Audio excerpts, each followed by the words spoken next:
The Road Home's journey to better understand nationalism continues. And we know that class politics are an important part of understanding nationalism and how it affects our lives. To help us think through this relationship and class politics generally, we spoke with Professor Jennifer Robson, who teaches political management at Carleton University. Professor Robson used to work for the federal government in Canada and in the nonprofit sector. She joins us for this conversation in summer 2020.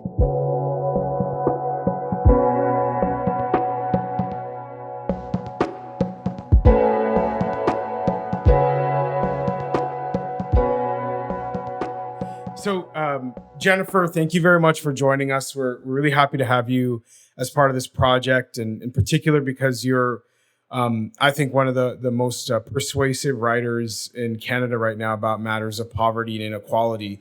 One of the things that you've pointed out that I thought would be an interesting starting place is the language we use to talk about class in Canada, which I think is relevant for most of the Western world. Insofar as our political and economic challenges may overlap.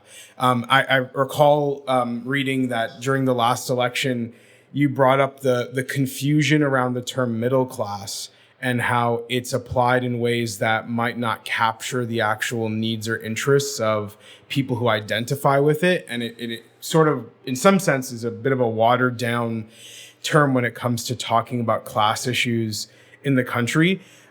Could you speak to the way you see terms like middle class or working class or elites being used in Canadian politics, and whether you think it does a good job of capturing the current state of inequality in the country? Okay, I'll do my best because I think this is actually tough to talk about.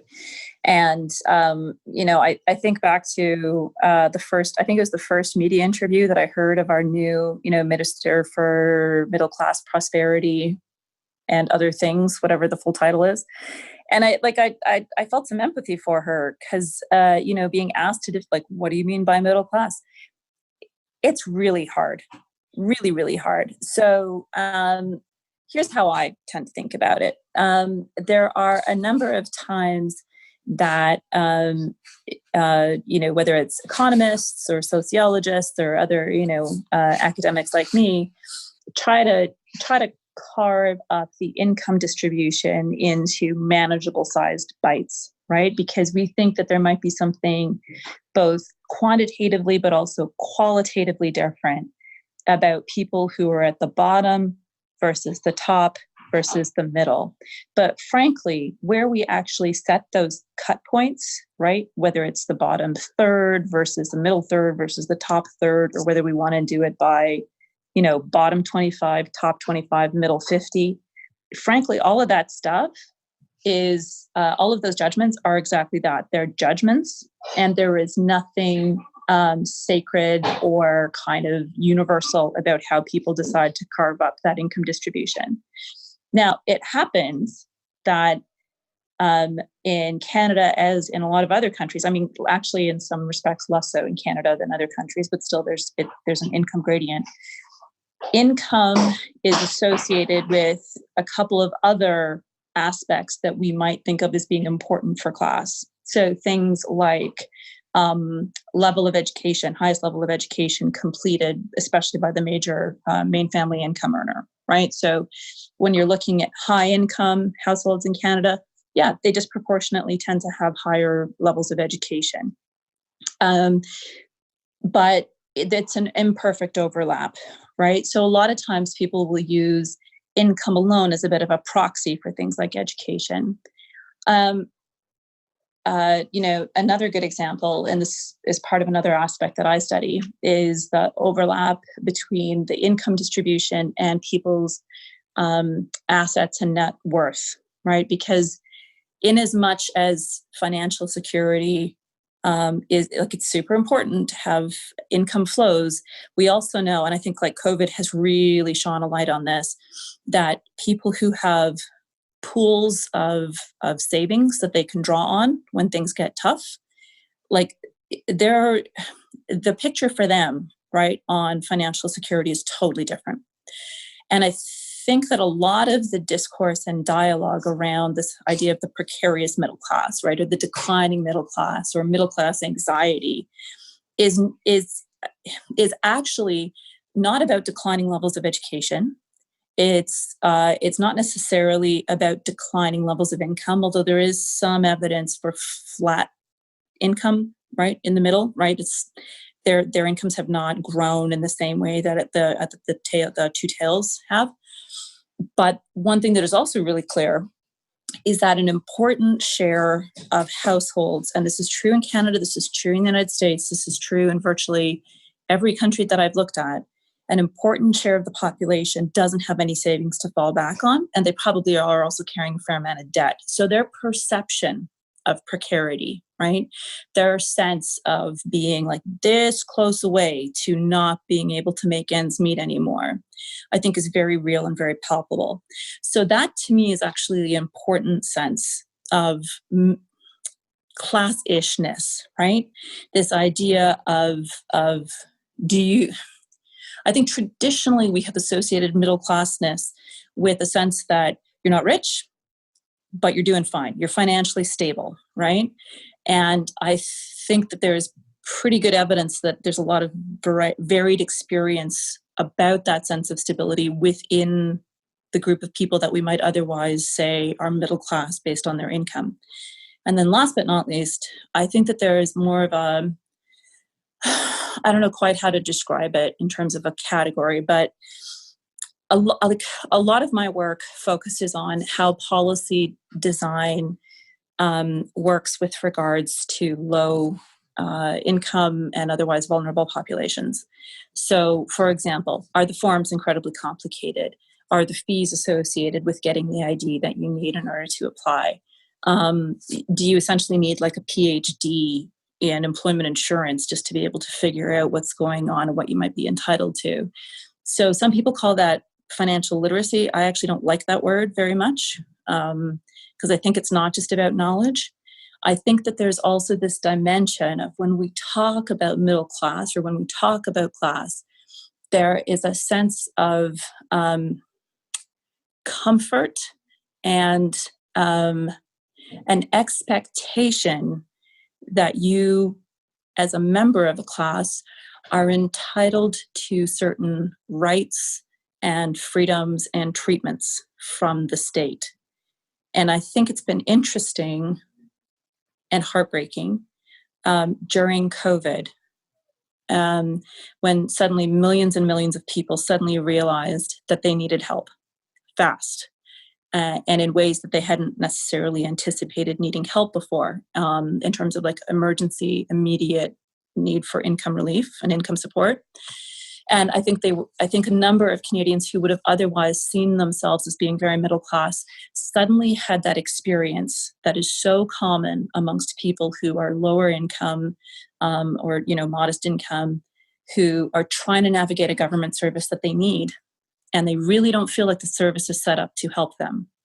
And they don't necessarily feel very empowered as well to do a lot of self-advocacy. So I think there are those different dimensions of it. Sorry, that's a really long-winded answer. I hope that was helpful. And that was a great answer, and I think I appreciate you speaking to how COVID has shaped some of these issues as well. What do you think? Do you think that we may an outcome of COVID? Maybe we think differently about the importance of taxation in addressing some things, because I think, at least I would say among my circles, I think I saw a greater appreciation for the role of government in society than maybe ever in my lifetime. And I wonder if talking about tax policy might look different moving forward, and if you have a thought on that. So in my more optimistic moments, I do, because I think you're right that at least, so your friend group is not totally unusual, at least based on the public opinion polling that I've seen, that says actually Canadians' experiences during COVID has led to a real resurgence of trust in governments, which is important, right? governments are that's how we achieve collective action in a lot of respects, right? Like we suddenly realize that there are a lot of things that markets can't deliver and that we can't do individually. We need governments for that. And when governments are effective in meeting individual people's needs, especially on a scale like COVID, yeah, I think that does have an increase, like it creates a positive experience and can increase a sense of trust and optimism about the potential of the role for government to be a force for good, right? And to do good. In my more pessimistic moments, I think back to some of my dissertation research that touched on post-war, so post-World War II tax policy. And, notwithstanding the fact that we had really, really high levels of public trust then, there was not necessarily a huge immediate appetite to do policy that would specifically benefit people who are lowest income and most marginalized. And instead, what you saw, especially with the demobilization package, right, was a huge wealth transfer to returning veterans. All good, not criticizing that in any way, shape, or form. But it was a massive wealth transfer to the middle class, right?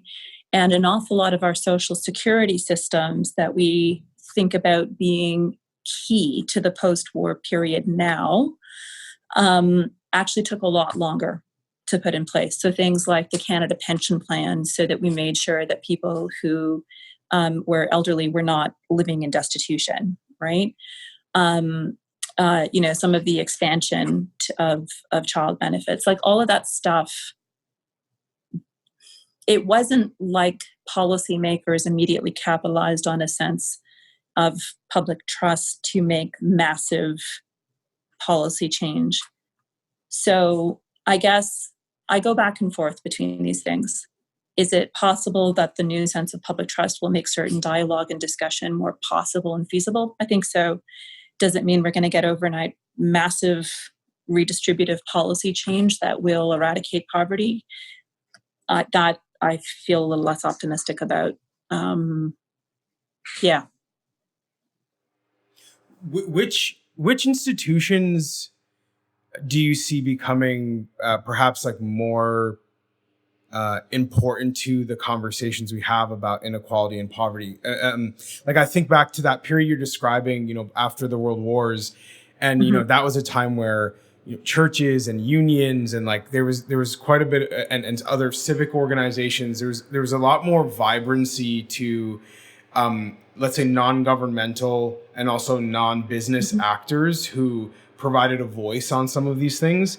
And even just the way COVID is played out, it seems sort of like the government has really just been held accountable, I would say, by media to some degree. But we really don't see those other organizations speaking up about how much support, the working class or the working poor should be receiving.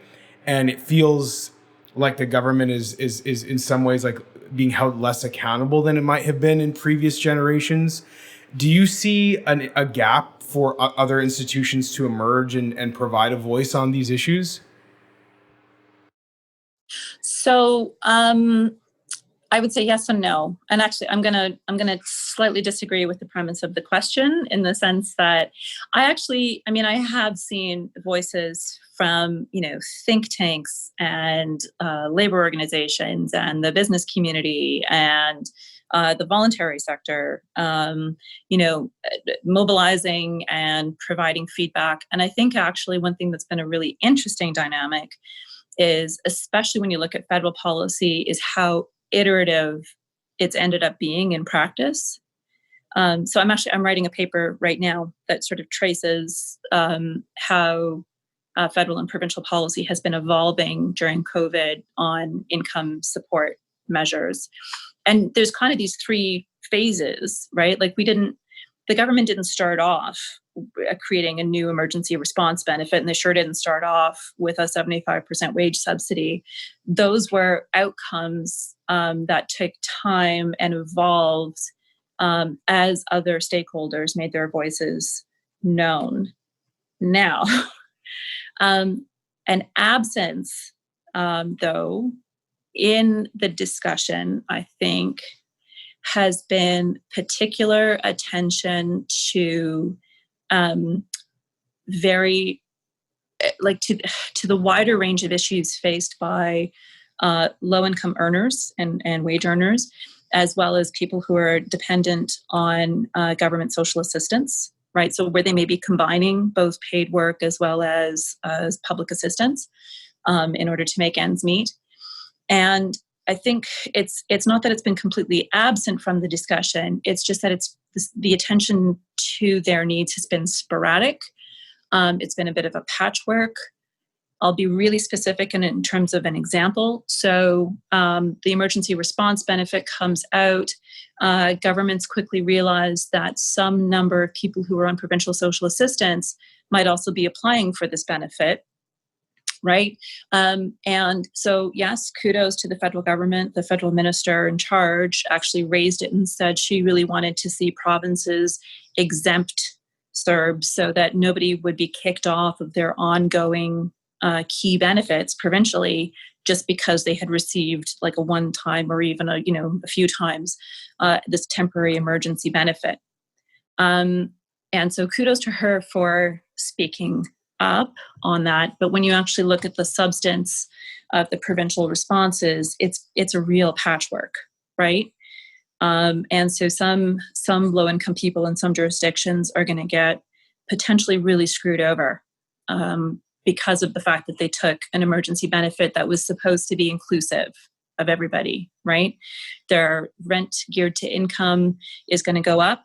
I don't yet know what the numbers are going to look like in terms of potentially people losing ongoing income support, but that's a real risk. Also, excuse me, it's things like childcare subsidies and access to extended health benefits that cover like essential medical costs.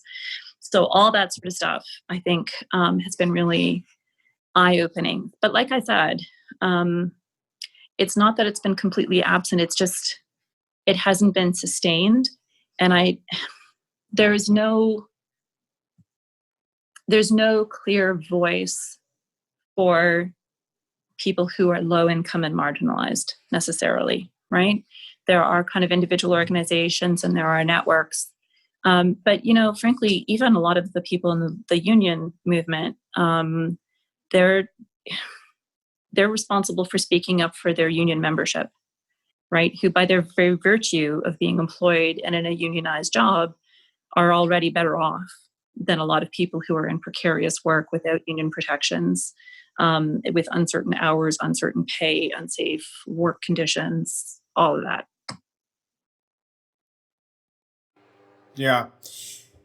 So in terms of the changes that have been made, and I go back to your point about forms, for example, or the administrative side of receiving government support, things were certainly made more efficient and faster in order to deal with the COVID pandemic. Certain government programs that may have required multiple points of proof in order to receive discretionary benefits, or in order to receive or get into a benefits program in the first place, were streamlined. And also with wage subsidies and there's talk of this being the beginning of perhaps like a continuation of how things may work going forward, perhaps with a universal basic income, for example, or more experimentation with how wage subsidies could help people get jobs. Do you think any of this is sustainable? Do you think it will last moving forward beyond the pandemic?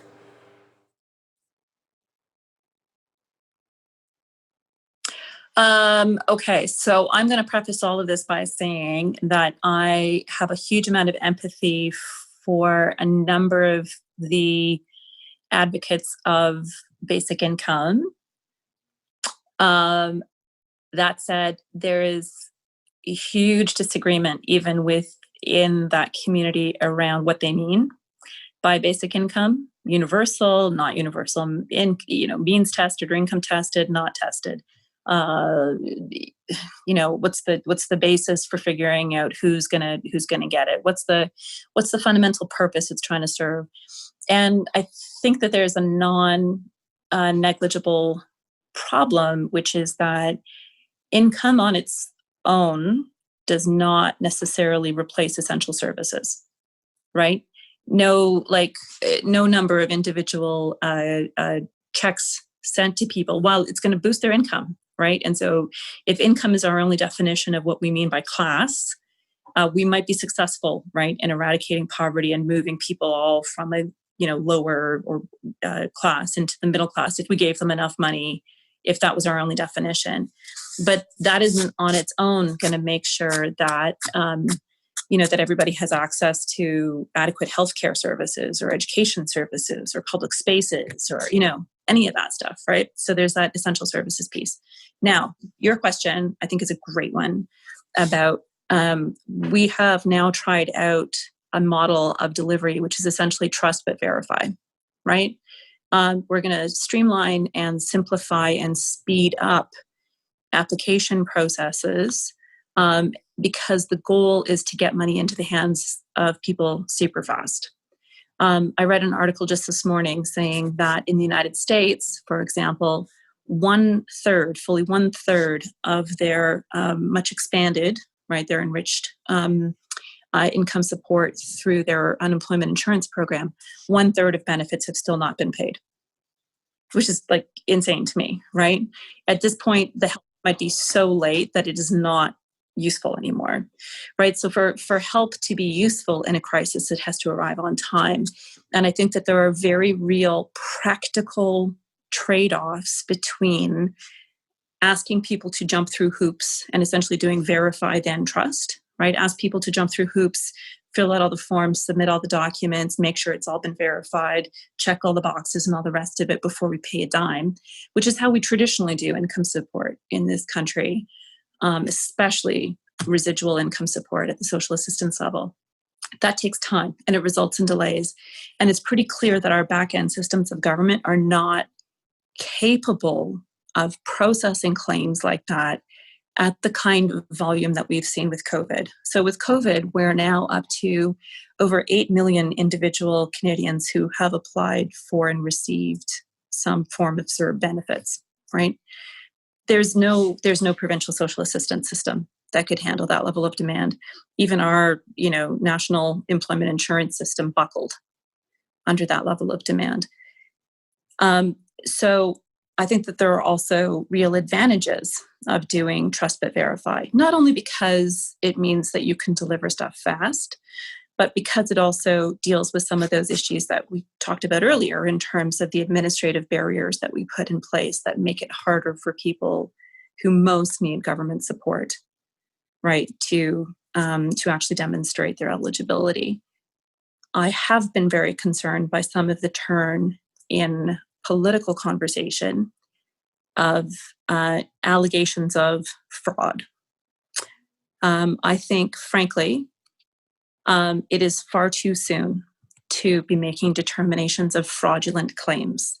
And that when you actually look at the terms of the legislation that all parties in Parliament voted for, it will actually be quite challenging for people to make an allegation that they can support in fact as a fraudulent claim.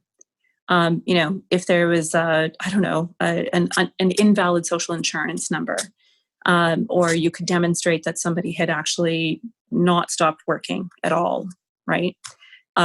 Those would be cases, but I think that those are going to be quite rare. And were I in politics, which I'm not, thankfully, never. But were I in politics, I think I would be a little more circumspect about alleging widespread fraud when 8 some odd million of my constituents in Canada had used this benefit, right? Because they can't all be fraudsters and nobody likes being accused of participating in fraud. So that part, that dimension of the discourse worries me. And I think that going forward, whether or not we will have scope to rethink and to simplify and to expand that principle of trust but verify, I think a lot of it is going to hinge on whether that discourse on fraud takes off or not.